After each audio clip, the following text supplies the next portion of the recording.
Sains adalah sebuah sistem untuk mendapatkan pengetahuan dengan menggunakan pengamatan dan eksperimen untuk menggambarkan dan menjelaskan fenomena-fenomena yang terjadi di alam. Manakala teknologi adalah ilmu tentang cara mencipta barang-barang dan perusahaan, antaranya ialah pembangunan dan penggunaan alatan, mesin, bahan dan proses untuk menyelesaikan masalah manusia. Secara umum, sains dan teknologi telah mula wujud di dalam kehidupan manusia sejak dari dahulu lagi. Pencapaian sains dan teknologi seterhubungan dengan bidang ilmu amat berkait rapat di antara satu sama lain. Bukan hanya di kacamata dunia, malah ia telah mula berkembang pesat pada zaman kegemilangan pemerintahan Islam di Timur dan Andalusia. Persaingan dunia moden masa kini juga sedikit sebanyak mendorong manusia mempelajari dan mendalami bidang keilmuan yang berteraskan sains dan teknologi.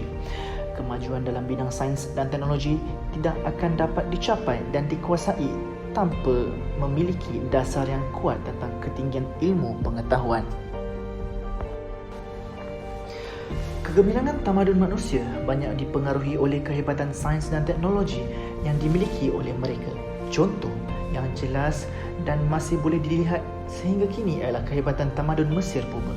Sehingga kini binaan piramid yang dibina ribuan tahun dahulu masih tegak dan berdiri teguh dan terus menaikkan minat para pengkaji untuk mengkaji bagaimana pembinaan unit tersebut dapat ditegakkan. Begitu juga dengan kekuatan tamadun Cina yang membina tembok besar masih dikunjungi pelancong sehingga ke hari ini. Kajian sejarah di zaman tamadun awal sehingga zaman moden menunjukkan bahawa setiap tamadun dunia telah memberikan sumbangan terhadap perkembangan sains dan teknologi. Seorang sejarawan Cina, Po Su Hiang, menunjukkan dengan jelas aliran perkembangan sains dan teknologi dalam sejarah ketamadunan manusia.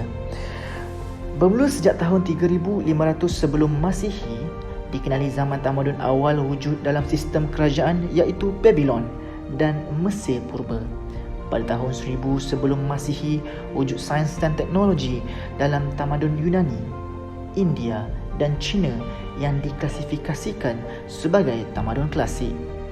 Zaman tamadun moden pula terdiri daripada 3 zaman iaitu Islam, Eropah Renaissance dan Eropah moden pada tahun 500 Masihi.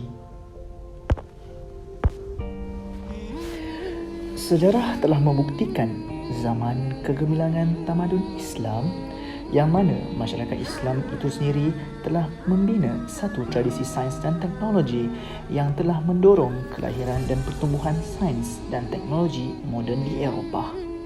Hakikatnya, sains dan teknologi Islam telah mencapai kejayaan yang cemerlang dalam semua bidang, daripada astronomi, sains dan hayat dan ilmu seni bina pada zaman perkembangan Islam dalam tempoh lebih kurang antara abad ke-7 hingga ke-16 Masihi. Kenyataan ini telah diakui oleh Barat dan telah mengiktiraf peranan yang dimainkan oleh tamadun Islam dalam memperkenalkan sains dan teknologi kepada Eropah, iaitu melalui institusi-institusi pendidikan di Andalusia pada abad ke-13 Masihi. Draper, iaitu seorang sarjana Barat, telah menulis sejarah pembangunan intelektual Eropah ini. Hampir 800 tahun di bawah pemerintahan umat Islam, Islam Spanyol menjadi teladan kepada Eropah. Sebagai sebuah negara yang bertamadun tinggi dan berilmu, kemajuan dalam bidang seni, sastra dan sains dan teknologi di Spanyol tidak ada tandingan di seluruh Eropah. Penuntut-penuntut datang dari negara Perancis, Jerman dan England untuk mendapatkan ilmu pengetahuan yang ada di bandar-bandar orang Islam Spanyol. Matematik, ilmu falak, sains dan teknologi hayat, sejarah, falsafah dan undang-undang hanya boleh dikuasai oleh orang Spanyol sahaja.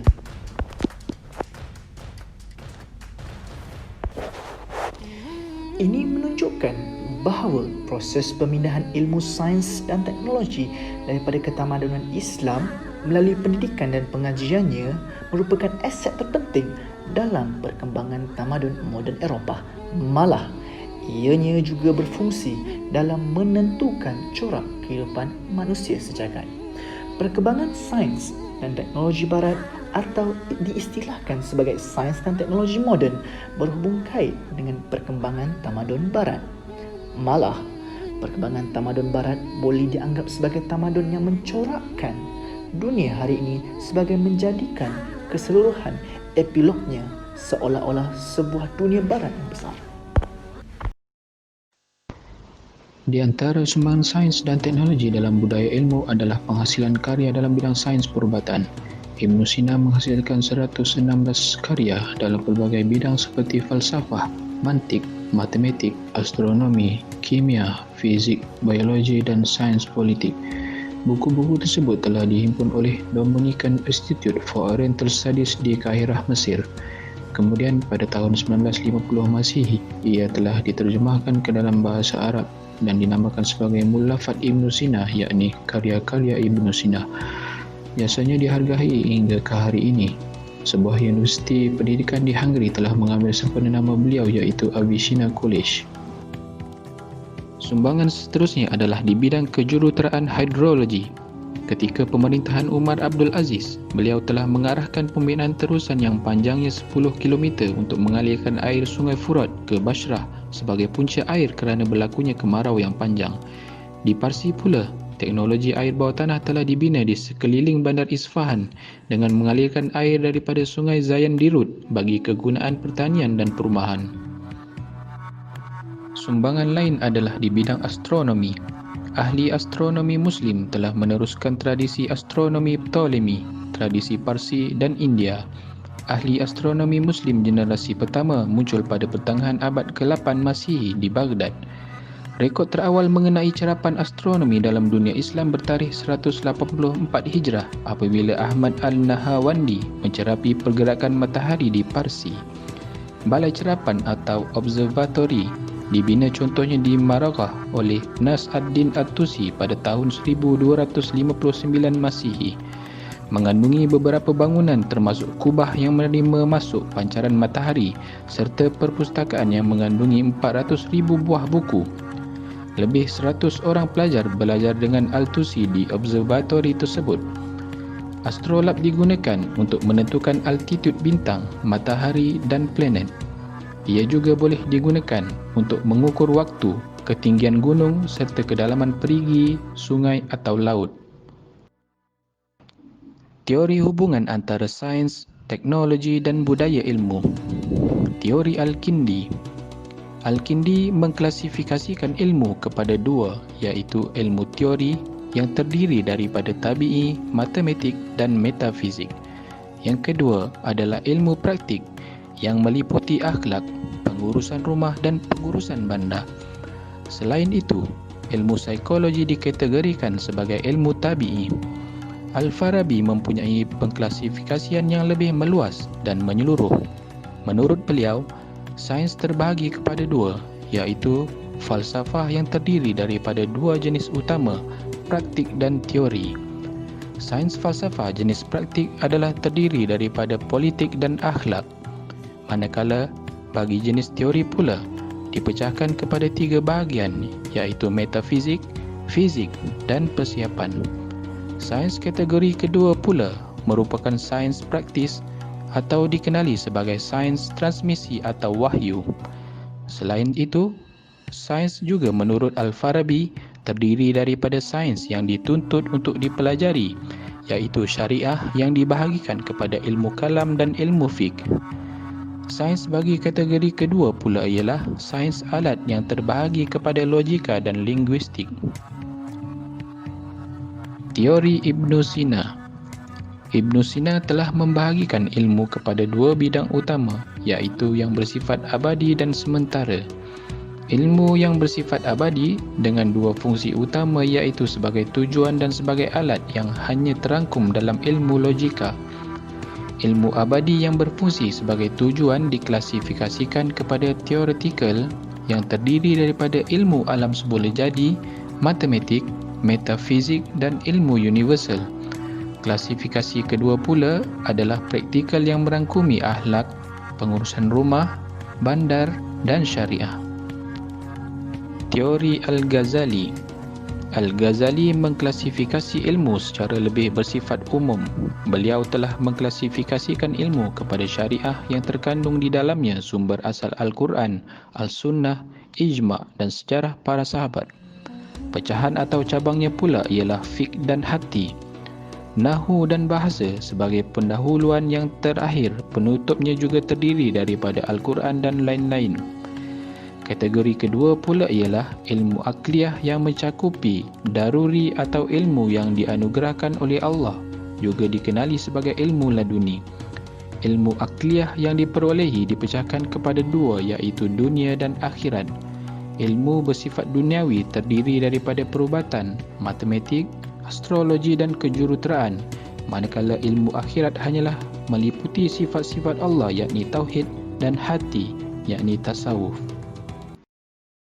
Pencapaian sains dan teknologi serta hubungan dengan budaya ilmu. Dalam mengharungi perubahan teknologi yang pesat ini, kecemerlangan sesebuah negara bergantung kepada budaya teknologi sesebuah masyarakat itu dari segi amalan, penggunaan sains dan teknologi serta penguasaan masyarakat tentang perkara-perkara berkaitan dengan sains dan teknologi. Sejarah membuktikan bahawa budaya ilmu yang diasimilasi dengan sains dan teknologi dapat memajukan sesebuah bangsa dengan kadar yang lebih cepat. Budaya ilmu memainkan peranan yang penting dalam menyediakan nilai serta sikap dan relevan dalam mempertingkatkan kemajuan sesebuah masyarakat melalui sains dan teknologi. Banyak pengkaji berpendapat bahawa budaya ilmu dan keadaan setengah negara berupaya memupuk suasana yang menggalakkan sesuatu yang baru, praktikal dan berguna. Pembinaan budaya ilmu yang bersepadu merupakan prasyarat awal dan terpenting bagi kekuatan dan kecemerlangan sesebuah bangsa yang menekankan sains dan teknologi. Semangat gairah untuk menuntut ilmu atau memperoleh pendidikan budaya ilmu yang berteraskan sains dan teknologi berkait rapat dengan soal persepsi, kepercayaan dan nilai yang disemai dalam sesebuah masyarakat. Pembudayaan sains dan teknologi merupakan satu proses penyesuaian dalam era pemikiran, tindakan serta amalan bagi menangani perubahan teknologi serta persekitaran yang berlaku dalam sesebuah masyarakat. Proses ini melibatkan peralihan minda kepada cara pemikiran serta sikap dan perlakuan, mendorong kepada penguasaan kemahiran serta pengetahuan baru dalam bidang teknologi. Kajian-kajian dahulu telah membuktikan bahawa terdapat perkara positif antara sains dan teknologi serta budaya ilmu. Dengan itu, juga kemajuan sains dan teknologi sesebuah negara ditunjang oleh amalan serta nilai-nilai yang membentuk budaya teknologi bangsa berkenaan. Pandangan bagi meningkatkan sains dan teknologi di dalam budaya ilmu adalah yang pertama, mencadangkan suatu piawai kandungan, proses serta kemudahan bagi pembudayaan sains dan teknologi. Kedua, menguraikan kurikulum serta proses pengajaran dan pembelajaran mata pelajaran yang berkaitan dengan sains dan teknologi. Membuat lebih banyak aktiviti bertemarkan sains dan teknologi di kalangan pelajar sekolah dan IPT. Kesimpulan yang kita boleh lihat daripada sains dan teknologi dengan budaya ilmu adalah secara relatinya penekanan yang lebih mendalam harus diberikan kepada pembangunan sains dan teknologi yang beretika. Penekanan yang diberikan harus dapat meningkatkan kefahaman seseorang manusia tentang asas dan pendekatan sesuatu disiplin pengajian. Jelas bahawa sains dan teknologi memberi penekanan terhadap penyatuan sains dan teknologi serta budaya ilmu. Selain itu, keunikan sains dan teknologi terletak pada aplikasi pelbagai kaedah yang telah mencorakkannya. Pencarian kebenaran secara sistematik dan tekun tanpa hanya melalui kaedah objektif, makna sahaja usaha mencari jalan penyelesaian yang bermatlamat subjektif tetapi rangka kerja yang objektif.